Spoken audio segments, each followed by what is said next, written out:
ಸುದ್ದಿ, ಅದು ಮಂಡ್ಯದ ಕೆರಗೋಡುವಿನ ಸುದ್ದಿನೇ.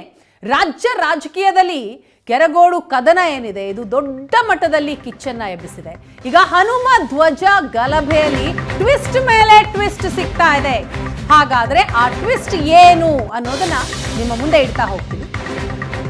ಹನುಮ ಧ್ವಜ ಸಂಘರ್ಷದ ಹಿಂದಿನ ಕಥೆ ಏನು, ಈ ಗಲಭೆ ಆಗಿದ್ ಯಾಕೆ, ಬಹಳ ನೀಟಾಗಿ ಯಾವುದೇ ರೀತಿಯ ವಿವಾದಗಳು ಆಗದೆ ಇರೋ ಹಾಗೆ ಇದನ್ನ ನಿಭಾಯಿಸಬಹುದಾಗಿತ್ತು. ಆದರೆ ಸಂಘರ್ಷ ಆಗಿದ್ ಯಾಕೆ, ಸಂಘರ್ಷದ ಹಿಂದಿನ ಕಥೆ ಏನು, ಮೀಟಿಂಗ್ ನಲ್ಲಿ ಗ್ರಾಮ ಪಂಚಾಯಿತಿಯವರು ಹೇಳಿದ್ದೇನು, ಜನವರಿ 22ರಂದು ಕೆರಗೋಡು ಗ್ರಾಮಸ್ಥರು ಮಾಡಿದ್ದೇನು. ಏಷ್ಯಾನೆಟ್ ಸುವರ್ಣ ನ್ಯೂಸ್ ನಲ್ಲಿ ಧ್ವಜ ದಂಗಲ್ನ ಕಂಪ್ಲೀಟ್ ಕಹಾನಿ. ಹಾಗಿದ್ರೆ ಏನಾ ಟ್ವಿಸ್ಟ್? ಕೆರಗೋಡು ಹನುಮ ಧ್ವಜ ವಿವಾದಕ್ಕೆ ಸಿಕ್ಕಂತಹ ಬಿಗ್ ಟ್ವಿಸ್ಟ್ ಇಲ್ಲಿದೆ ನೋಡಿ. ಈ ವಿವಾದಕ್ಕೆ ಕಾರಣ ಆಗಿದ್ ಯಾರು ಗೊತ್ತಾ? ಹನುಮ ಧ್ವಜ ಹಾರಿಸೋದಕ್ಕೆ ಅನುಮತಿ ಕೊಟ್ಟಿದ್ಯಾರು, ಹಾಗಿದೆ ಸಹಿ ಹಾಕಿದ್ಯಾರು? ಸುವರ್ಣ ನ್ಯೂಸ್ ನಲ್ಲಿ ಹನುಮ ಧ್ವಜ ವಿವಾದದ ಎಕ್ಸ್ಕ್ಲೂಸಿವ್ ಆದಂತಹ ಡೀಟೇಲ್ಸ್. ಇದಕ್ಕೆ ಸಂಬಂಧಪಟ್ಟದ್ದು ಪಿಡಿಒ ಜೀವನ್ ಅವರ ಮೌಖಿಕ ಆದೇಶ. ಪಿಡಿಒ ಜೀವನ್ ಎಡವಟ್ಟಿನಿಂದಾಗಿ ಹನುಮ ಧ್ವಜ ಗಲಭೆಯಾಗೋಯ್ತು. ಧ್ವಜ ಹಾರಿಸ್ಕೊಳ್ಳೋದಕ್ಕೆ ಅವರು ಮೌಖಿಕವಾಗಿ ಸಮ್ಮತಿ ಕೊಡ್ತಾರೆ. ಶ್ರೀ ಗೌರಿಶಂಕರ ಸೇವಾ ಟ್ರಸ್ಟ್ ಕೇಳಿರುತ್ತೆ ಧ್ವಜ ಹಾರಿಸಬೇಕು ಅನ್ಕೊಂಡಿದ್ದೀವಿ ಅಂತ, ಅದಕ್ಕೆ ಪಿಡಿಒ ಮೌಖಿಕವಾಗಿ ಅನುಮತಿ ಕೊಟ್ಬಿಡ್ತಾರೆ. ಜನವರಿ 17ರಂದು ಮುಚ್ಚಳಿಕೆಯನ್ನು ಬರೆಸ್ಕೊಂಡಿದ್ದಂತಹ ಪಿಡಿಒ ಜೀವನ್ ರಾಷ್ಟ್ರಧ್ವಜ ನಾಡಧ್ವಜ ಹಾರಿಸೋದಾಗಿ ಟ್ರಸ್ಟ್ನಿಂದ ಮುಚ್ಚಳಿಕೆ ಬರೆಸ್ಕೊಳ್ತಾರೆ. ಆದ್ರೆ ಮೌಖಿಕವಾಗಿ ಅನುಮತಿ ಕೊಟ್ಬಿಡ್ತಾರೆ, ಹನುಮ ಧ್ವಜ ಹಾರಿಸಿ ಅಡ್ಡಿಲ್ಲ ಅಂತ. ಅಲ್ಲಿಂದಲೇ ಆಗುವಂತದ್ದು ಸಮಸ್ಯೆ. ರಾಮ ಮಂದಿರ ಉದ್ಘಾಟನೆ ದಿನ ಹನುಮ ಧ್ವಜವನ್ನ ಪಿಡಿಒ ಅನುಮತಿ ಇರುವಂತಹ ಹಿನ್ನೆಲೆಯಲ್ಲಿ ಹಾರಿಸ್ತಾರೆ ಗ್ರಾಮಸ್ಥರು. ಆದ್ರೆ ಅದಾದ ಮೇಲೆ ನಡೆದದ್ದು ಸಂಘರ್ಷ.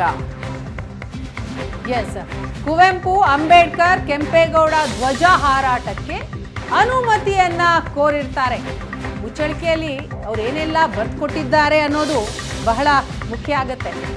ರಾಮ ಮಂದಿರ ಉದ್ಘಾಟನೆಯ ದಿನವೇ ಈ ವಿವಾದ ಶುರುವಾಯಿತು. ರಾಮ ಮಂದಿರ ಉದ್ಘಾಟನೆಯ ದಿನ ಹನುಮ ಧ್ವಜವನ್ನ ಹಾರಿಸಿದ್ರು ಗ್ರಾಮಸ್ಥರು. ಬೇರೆ ಬೇರೆ ಧ್ವಜ ಹಾರಿಸೋದಿಕ್ಕೆ ಸಂಘಟನೆಗಳು ಮುಂದಾದವು. ಹನುಮ ಧ್ವಜ ಮಾತ್ರ ಯಾಕೆ, ಬೇರೆ ಬೇರೆ ಧ್ವಜವನ್ನು ಕೂಡ ಹಾರಿಸ್ತೀವಿ ಅಂತ.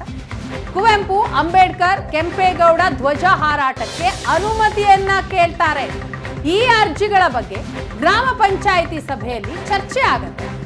ಹನುಮ ಧ್ವಜ ಹಾರಿಸೋದಿಕ್ಕೆ 22 ಸದಸ್ಯರ ಪೈಕಿ 18 ಸದಸ್ಯರು ಒಪ್ಪಿಗೆಯನ್ನ ಕೊಡ್ತಾರೆ. ಧ್ವಜ ಹಾರಿಸಲು ಸಂಬಂಧಿಸಿದ ಇಲಾಖೆ ಅನುಮತಿ ಪಡೆಯುವಂತೆ ನಿರ್ಣಯ ಆಗುತ್ತೆ. ಗ್ರಾಮ ಪಂಚಾಯತ್ ನಿರ್ಣಯದ ಬೆನ್ನಲ್ಲೇ ರಾಜಕೀಯ ಸ್ವರೂಪವನ್ನ ಪಡೆದುಕೊಳ್ಳುತ್ತೆ ಈ ವಿವಾದ. ಹನುಮ ಧ್ವಜ ತೆರವಿಗೆ ಗ್ರಾಮ ಪಂಚಾಯತ್ ಅಧಿಕಾರಿಗಳ ಮೇಲೆ ಒತ್ತಡವೂ ಕೂಡ ಇತ್ತು. ಸಾರ್ವಜನಿಕ ಸ್ಥಳದಲ್ಲಿ ಧಾರ್ಮಿಕ ಬಾವುಟವನ್ನ ಹಾರಿಸದಂತೆ ಸೂಚನೆ ಇತ್ತು, ಒತ್ತಡ ಇತ್ತು. ಹನುಮ ಧ್ವಜ ಇಳಿಸಲೇಬೇಕು ಅಂತ ಇಳಿಸೋದಿಕ್ಕೆ ಮಂಡ್ಯ ಜಿಲ್ಲಾಡಳಿತ ಮುಂದಾಗತ್ತೆ. ಹನುಮ ಧ್ವಜ ತೆರವನ್ನ ವಿರೋಧಿಸಿ ಗ್ರಾಮಸ್ಥರು ಭಾರೀ ಪ್ರತಿಭಟನೆಯನ್ನ ಮಾಡ್ತಾರೆ. ಧ್ವಜ ಸಂಘರ್ಷದ ಮೂಲ ಎಲ್ಲಿಂದ ಅಂತ ನಾವು ನಿಮ್ಗೆ ಹೇಳ್ತಾ ಇದ್ದೀವಿ. ಅದಕ್ಕೆ ಪ್ರಮುಖವಾಗಿ ಕಾರಣ ಆಗಿದ್ದು ಪಿಡಿಒ ಜೀವನ್ ಅವರ ಮೌಖಿಕ ಆದೇಶ. ಅವರ ಆ ಎಡವಟ್ಟಿನಿಂದಾಗಿಯೇ ಇಷ್ಟು ದೊಡ್ಡ ಮಟ್ಟದಲ್ಲಿ ಹನುಮ ಧ್ವಜ ಗಲಭೆ ಆಗ್ತಾ ಇದೆ. ಶ್ರೀ ಗೌರಿಶಂಕರ್ ಸೇವಾ ಟ್ರಸ್ಟ್ಗೆ ಪಿಡಿಒ ಮೌಖಿಕವಾಗಿ ಅನುಮತಿಯನ್ನ ಕೊಟ್ಬಿಡ್ತಾರೆ. ಜನವರಿ 17ರಂದು ಮುಚ್ಚಳಿಕೆಯನ್ನ ಕೂಡ ಬರೆಸ್ಕೊಳ್ತಾರೆ. ರಾಷ್ಟ್ರಧ್ವಜ ನಾಡಧ್ವಜ ಹಾರಿಸೋದಾಗಿ ಟ್ರಸ್ಟ್ನಿಂದ ಮುಚ್ಚಳಿಕೆ. ಇಲ್ಲಿ ಬಹಳಷ್ಟು ಗೊಂದಲಗಳ ಆದದ್ದೆಯಲ್ಲಿ ಕೆರಗೋಡು ಹನುಮ ಧ್ವಜ ಹಲವು ಪ್ರಕರಣಗಳಿಗೆ ಟ್ವಿಸ್ಟ್ ಮೇಲೆ ಟ್ವಿಸ್ಟ್ ಸಿಗ್ತಾ ಇರೋದೇನು ಅಂತ ನೋಡ್ತಾ ಹೋದ್ರೆ, ಮೊದಲಿಗೆ ಆ ಸ್ತಂಭ, ಹನುಮ ಸ್ತಂಭ ಏನಿದೆ ಆ ಸ್ತಂಭ ನಿರ್ಮಾಣಕ್ಕೆ ಗ್ರಾಮ ಪಂಚಾಯಿತಿ ಅನುಮತಿಯನ್ನ ಕೊಡುತ್ತೆ. ಗ್ರಾಮ ಪಂಚಾಯಿತಿ ಸದಸ್ಯರೇ ಅಲ್ಲಿ ಹನುಮ ಧ್ವಜವನ್ನು ಹಾರಿಸೋದಕ್ಕೆ ಸಮ್ಮತಿ ಕೂಡ ಕೊಡ್ತಾರೆ. ಪಕ್ಷ ಭೇದ ಮರೆತು ಜೆಡಿಎಸ್, ಕಾಂಗ್ರೆಸ್, ಬಿಜೆಪಿ ಎಲ್ಲ ಒಂದಾಗುತ್ತೆ. 22 ಸದಸ್ಯ ಬಲ ಅಲ್ಲಿ ಗ್ರಾಮ ಪಂಚಾಯಿತಿಯಲ್ಲಿ. ಆ ಪೈಕಿ 2 ಸಭೆಗೆ ಗೈರಾಗಿರ್ತಾರೆ. ಅಂದ್ರೆ 20 ಜನ ಇರ್ತಾರೆ ಆ ಸಭೆಯಲ್ಲಿ. ಅಂದು ಜೆಡಿಎಸ್, ಕಾಂಗ್ರೆಸ್ನ ತಲಾ ಒಬ್ಬೊಬ್ಬ ಸದಸ್ಯರು ಗೈರಾಗಿರ್ತಾರೆ. ಆ 20 ಸದಸ್ಯರ ಪೈಕಿ 18 ಸದಸ್ಯರು ಹನುಮ ಧ್ವಜ ಹಾರಾಟ ಮಾಡೋದಕ್ಕೆ ನಮಗೆ ಒಪ್ಪಿಗೆ ಇದೆ ಅನ್ನುವಂಥ ಒಪ್ಪಿಗೆ ಸೂಚಿಸ್ತಾರೆ. ಹನುಮ ಧ್ವಜ ಹಾರಾಟಕ್ಕೆ ಕಾಂಗ್ರೆಸ್ ಬೆಂಬಲಿತ ಸದಸ್ಯರೊಬ್ಬರ ವಿರೋಧ ವ್ಯಕ್ತ ಆಗುತ್ತೆ. ಮತ್ತೋರ್ವ ಗ್ರಾಮ ಪಂಚಾಯತ್ ಸದಸ್ಯ ತಟಸ್ಥವಾಗಿ ಉಳಿತಾರೆ. ಅಂದ್ರೆ ಒಬ್ರು ತಟಸ್ಥ, ಒಬ್ರು ವಿರೋಧ, ಉಳಿದ 18 ಮಂದಿ ಒಪ್ಪಿಗೆ ಕೊಡ್ತಾರೆ. ಧ್ವಜ ನಡೆಯುವಂತ ಸಂದರ್ಭದಲ್ಲಿ, ಧ್ವಜದ ನಿರ್ಮಾಣದ ಸಂದರ್ಭದಲ್ಲಿ ಯಾವ ಧ್ವಜ ಹಾರಿಸಬೇಕು ಅನ್ನೋದ್ರ ಬಗ್ಗೆ ಯಾವುದೇ ಮಾತುಕತೆ ಆಗಿರಲ್ಲ. ಕೇವಲ ಆ ಧ್ವಜ ಸ್ತಂಭ ಮಾತ್ರ ನಿರ್ಮಾಣ ಆಗುತ್ತೆ. ನಂತರ ನಾವಿಲ್ಲಿ ಹನುಮ ಧ್ವಜ ಹಾಕ್ತೀವಿ, ನಮ್ ಪರ್ಮಿಷನ್ ಬೇಕು ಅಂತ ಕೇಳಿದಾಗ ಗ್ರಾಮ ಪಂಚಾಯತ್ ಸದಸ್ಯರೆಲ್ಲ ಒಟ್ಟಾಗಿ 18 ಜನ ಒಪ್ಪಿಗೆ ಕೊಡ್ತಾರೆ. 18 ಸದಸ್ಯರು ಹನುಮಧ್ವಜದ ಪರವಾಗಿ ಮತ ಚಲಾಯಿಸ್ತಾರೆ. ಜೆಡಿಎಸ್ನ 9 ಸದಸ್ಯರು, ಕಾಂಗ್ರೆಸ್ನ 7, ಬಿಜೆಪಿನ 2 ಹಾಗೂ ಸದಸ್ಯರ ಬೆಂಬಲ ವ್ಯಕ್ತ ಆಗತ್ತೆ. ಅಷ್ಟಾದ ಮೇಲೆ ಆದದ್ದು ಬೇರೆ ಬೇರೆ ಸಂಘಟನೆಗಳು ನಾವು ಹಾರಿಸ್ತೀವಿ, ಹಾಗಿದ್ರೆ ಇಲ್ಲಿ ನಮ್ಮ ಧ್ವಜವನ್ನು ಹಾರಿಸ್ತೀವಿ ಅನ್ನೋದಕ್ಕೆ ಮುಂದಾದಂಥ ಸಂದರ್ಭದಲ್ಲಿ ಈ ಬೇಡ, ಹಾಗಿದ್ರೆ ಸರ್ಕಾರಿ ಜಾಗ ತೆರವುಗೊಳಿಸಿರುವಂಥ ಸೂಚನೆಯ ಬೆನ್ನಲ್ಲೇ ಅದನ್ನು ತೆರವುಗೊಳಿಸಿದ್ದು ವಿವಾದವನ್ನು ಸೃಷ್ಟಿಸಿದೆ.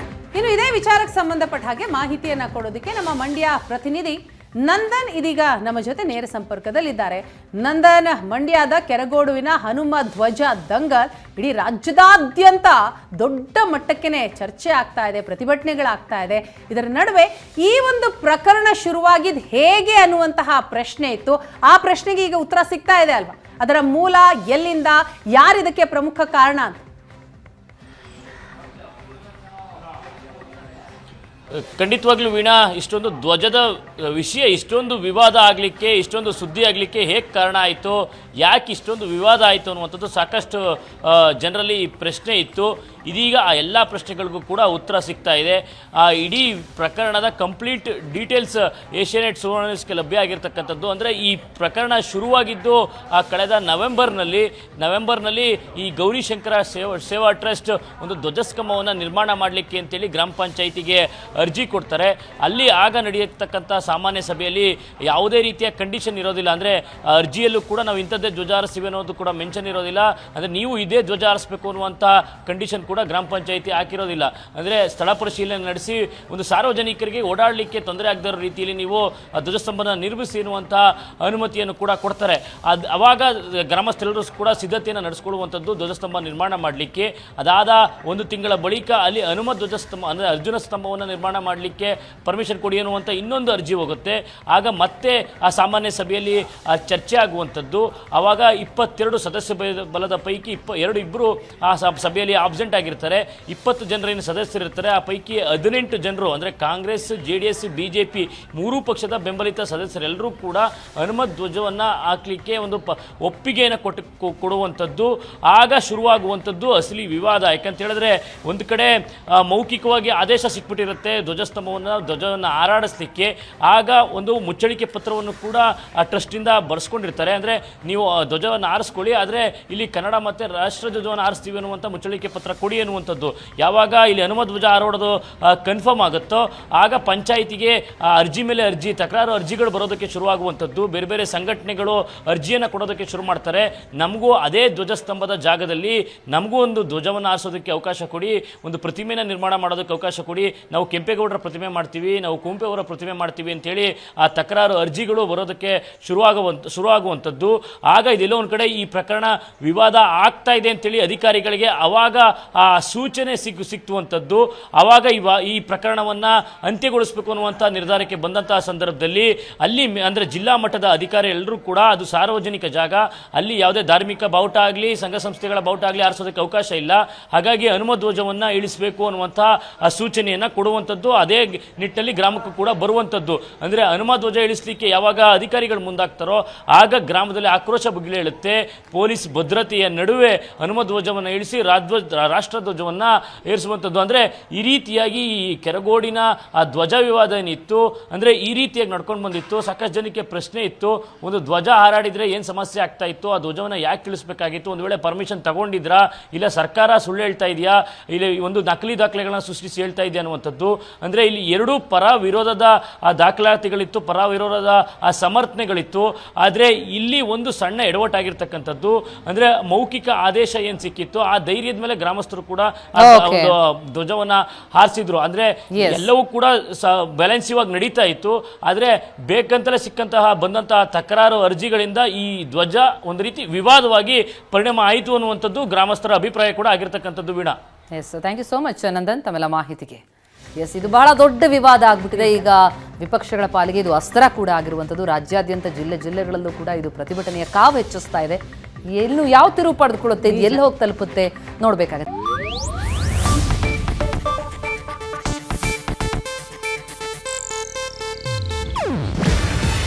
ಇದು ಏಷ್ಯಾನೆಟ್ ನ್ಯೂಸ್ ನೆಟ್ವರ್ಕ್ ಪ್ರಸ್ತುತಿ. ನೀವು ನೋಡ್ತಿದ್ದೀರಾ ಏಷ್ಯಾನೆಟ್ ಸುವರ್ಣ ನ್ಯೂಸ್.